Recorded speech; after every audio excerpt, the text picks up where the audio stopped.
সংগ্রাম টিভি, সংবাদ বিনোদন সারাক্ষণ। বিসমিল্লাহির রহমানির রহিম। আসসালামু আলাইকুম ওয়া রাহমাতুল্লাহি ওয়া বারাকাতুহু।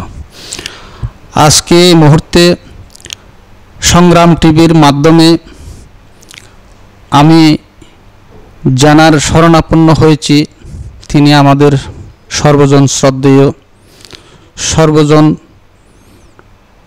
পরিচিত, আমাদের চট্টগ্রামের স্বনামধন্য ব্যবসা প্রতিষ্ঠান রাইজিং গ্রুপ 7B অ্যাসোসিয়েটসের সম্মানিত ব্যবস্থাপনা পরিচালক, চৌধুরী লেদার্স ইন্ডাস্ট্রিজের সম্মানিত চেয়ারম্যান লায়ন মোহাম্মদ আমজাদ হোসেন চৌধুরী মহোদয়ের কাছে শরণাপন্ন হয়েছি। আজকে আমরা দু একটা বিষয়ে বিজ্ঞজনের কাছে আমরা জানতে চাইব। প্রথম প্রশ্নটা থাকতেছে আমাদের শ্রদ্ধেয়ের কাছে, সেটা হচ্ছে যে জাহাজ শিল্পের বিষয় নিয়ে, গ্রিন ইয়ার্ডের, সেই গ্রিন ইয়ার্ড নিয়ে সুবিধা অসুবিধা, বর্তমান পরিস্থিতির প্রেক্ষাপট নিয়ে আলোচনা করবেন আমাদের শ্রদ্ধেয় লায়ন আমজাদ হোসেন চৌধুরী। বিসমিল্লাহির রহমানির রহিম। সংগ্রাম টিভিকে শুভেচ্ছা এবং যারা দেখবেন এবং শুনবেন, আসসালামু আলাইকুম। শিপ রিসাইকেলিং ইন্ডাস্ট্রি দীর্ঘ 40 বছরের পুরানো একটা শিল্প ইন্ডাস্ট্রি আজকে অনেক বিপদের সম্মুখীন। বিশেষ করে বাজেল কনভেনশন, হংকং কনভেনশনে আমাদের বাংলাদেশ সরকার সই করার কারণে, অন্তর্ভুক্ত হওয়ার কারণে আমরা শিপ রিসাইকেলিং ইন্ডাস্ট্রি অনেকটা মুখ থুবড়ে পড়ার মতো অবস্থা। আমাদের যে শিল্প, বাংলাদেশের লৌহজাতের 50% এখান থেকে আমরা 50 থেকে 60% লৌহ আমরা এখানে থেকে সরবরাহ করে থাকি। সেই অবস্থায় এই শিল্পকে বিদেশি চক্রের মাধ্যমে, বিদেশি চক্রান্তের মাধ্যমে ধ্বংস করার জন্য একটি গ্রুপ উঠে পড়ে লেগেছিল দীর্ঘ 20 বছর আগে থেকেই। তারা আজকে আমাদের এই শিল্পকে নিয়ে চিনিমিনি খেলছে। আমাদের এইখানে যে আল্লাহর সৃষ্টির 10 কিলোমিটার এলাকার মধ্যে যে শিপ রিসাইকেলিং ইন্ডাস্ট্রিটা গড়ে উঠেছে, এটা জোয়ার ভাটার কারণে আল্লাহর অশেষ রহমতে এই এলাকা ছাড়া বাংলাদেশের কোনো জায়গায় সম্ভব না। এই শুধুমাত্র সীতাকুণ্ড উপকূলের মধ্যেই 10 কিলোমিটার এলাকার মধ্যে এটা সম্ভব। এই 10 কিলোমিটার এলাকার মধ্যে 126টা শিপ রিসাইকেলিং ইয়ার্ড রয়েছে। কিন্তু বর্তমানে যে হংকং কনভেনশনের যে আমাদের বাস্তবায়ন চলছে 26শে জুন 2025 থেকে, এই বাস্তবায়নের মধ্যে মাত্র আমরা কোয়ালিফাই করতে পেরেছি আমাদের 17টা শিল্প দিয়ে 126টা শিল্পের কিভাবে আমরা শেষ করতে পারবো আল্লাহ ভালো জানেন। আমরা বিগত সরকার থেকে আমরা কোনো সহযোগিতা পাইনি।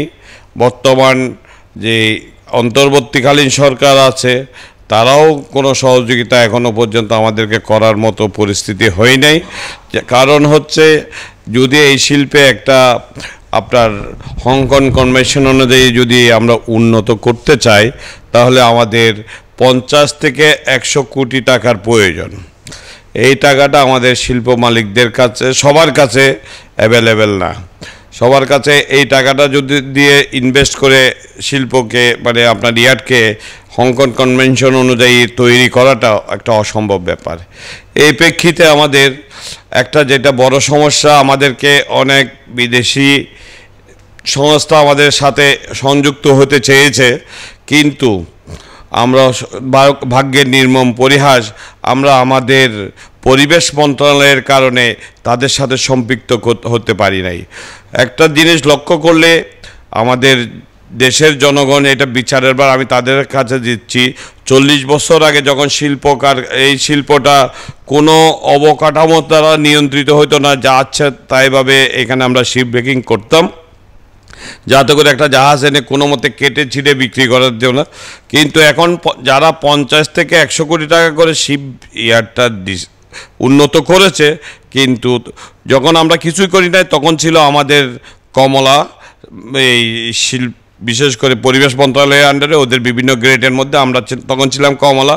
যখন আমরা একটা ইয়ার্ডে 50 থেকে 100 কোটি টাকা ইনভেস্ট করে যখন এটাকে একটা পর্যায়ে নিয়ে এসেছি, হংকং কনভেনশন বাস্তবায়নের জন্য আমরা তৈরি হচ্ছি, তখন আমাদেরকে গত কিছু বছর আগে আমাদেরকে নিয়ে গেছে হচ্ছে লাল শ্রেণীভুক্ত করেছে। লাল শ্রেণীভুক্ত হওয়াতে কোনো দেশি বিদেশি প্রতিষ্ঠান আমাদেরকে কোনো প্রকার লগ্নি করতে তারা রাজি নয়। বিশেষ করে লাল শ্রেণীভুক্ত করা হয় যারা পরিবেশ দূষণ করে তাদেরকে। আমাদের এই 10 কিলোমিটার এলাকার মধ্যে ঢাকার যেই পরিবেশ দূষণ, তার থেকে বায়ুর দূষণের পরিমাণ অনেক কম। আমার কম মানে 10 ভাগের 1 ভাগও আমাদের এখানে দূষণ নাই ঢাকার তুলনায় হিসাব করলে। কিন্তু আমাদেরকে পরিবেশ দূষণের নাম করে, বায়ু দূষণের নাম করে আমাদেরকে লাল শ্রেণীভুক্ত করে রেখেছে। ব্যবসাটা বন্ধ করার একটা পায়তারা করছে। কিন্তু আমাদের শিল্প মন্ত্রণালয় আমাদেরকে যথেষ্ট সহযোগিতা করছেন, যথেষ্ট চেষ্টা করছেন আমাদের শিল্প সচিব, আমাদের বোর্ডের ডিজি সাহেব। কিন্তু আমরা পরিবেশ মন্ত্রণালয় থেকে সামান্যতম কোনো সহযোগিতা না পাওয়ার কারণে আমাদের ব্যবসাটা বাংলাদেশ থেকে চলে যাওয়ার সম্ভাবনা। এই ব্যবসাটা চলে হচ্ছে বিশেষ করে 100%-এর মধ্যে 90% হচ্ছে আমাদের পার্শ্ববর্তী 3টা দেশেই আমরা এটা নিয়ন্ত্রণ করি, বাংলাদেশ, ইন্ডিয়া এবং পাকিস্তান। বিগত অনেক বছর যাবৎ আমরা এই ব্যবসার লিডিংয়ে ছিলাম। এই যে পরিবেশ মন্ত্রণালয়ের শুধুমাত্র আমাদেরকে অবহেলার কারণে আমরা এখন 2nd পজিশনে চলে গেছি, ভারত আমাদেরকে টপকে গেছে। একটু যদি সহযোগিতা করে সরকার এবং পরিবেশ মন্ত্রণালয় যদি আমাদের প্রতি সদয় হন এবং আমরা বাস্তবতাটা যদি নিয়ে তারা কাজ করে, তাহলে আমরা আবার সেই প্রথম পর্যায়ে চলে যেতে পারবো ইনশাল্লাহ। এবং দেশের অবকাঠামো উন্নয়নে আমরা যথেষ্ট পরিমাণ আমরা অগ্রণী ভূমিকা রাখতে পারবো বলে আমরা আশা করি।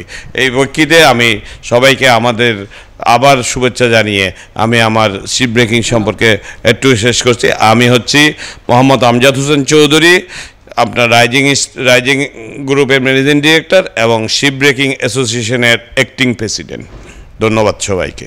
জনাব আমজাদ হোসেন চৌধুরী, আপনার কাছে শিপ সংক্রান্ত বিষয়ে আমার আরও একটা বিষয় জানার ছিল। সেটা হচ্ছে এই পর্যন্ত কয়টা গ্রিন ইয়ার্ড হয়েছে আর কয়টা বাকিগুলোর কি অবস্থা হবে, ভবিষ্যৎকে এই বিষয়ে আপনি একটু মন্তব্য দেবেন। কারণ সরকারের নীতিমালায় গ্রিন ইয়ার্ডের যেই একটা সিস্টেম, একটা মানে তাদের আইন, সে আইনের আওতায় পরে অনেক শিপ মালিক তো গ্রিন ইয়ার্ড করতে তারা সম্ভব হচ্ছে না, সক্ষম নয়। সেই হিসেবে এতগুলো শিপের ভবিষ্যৎ কি, সেই বিষয়ে আপনি যদি একটু বলতেন আর কি। আমি আমার বক্তব্যের প্রারম্ভে বলেছি আমরা 125 থেকে 26টা ছিলাম, এর মধ্যে 17টা আমরা কমপ্লায়েন্স হয়েছি। আরও অল্প কিছু আমরা হয়তো 25-30টার মধ্যে সর্বোচ্চ আরও হইতে পারি এই 2025-এর মধ্যে। এরপরে কি হবে আমি এই মুহূর্তে বলতে পারছি না, তার কারণ সরকার যদি সহযোগিতা না করে এই শিল্পকে, সরকারের যদি আর পরিবেশ মন্ত্রণালয়ে যদি আগায় না আসে, এই শিল্পের ভবিষ্যৎ কী হবে আল্লাহ ভালো জানেন। আমরা এই দেশের মানুষের ভাগ্যে কি আছে, আমাদের দেশে যেহেতু খনি নাই, একমাত্র ভাসমান খনি লোহার, এই শিল্পকে বাঁচায় রাখার জন্য সরকার এবং সকল মন্ত্রণালয়কে সমভাবে কাজ করার, সহযোগিতা করার আহ্বান জানাচ্ছি আমি।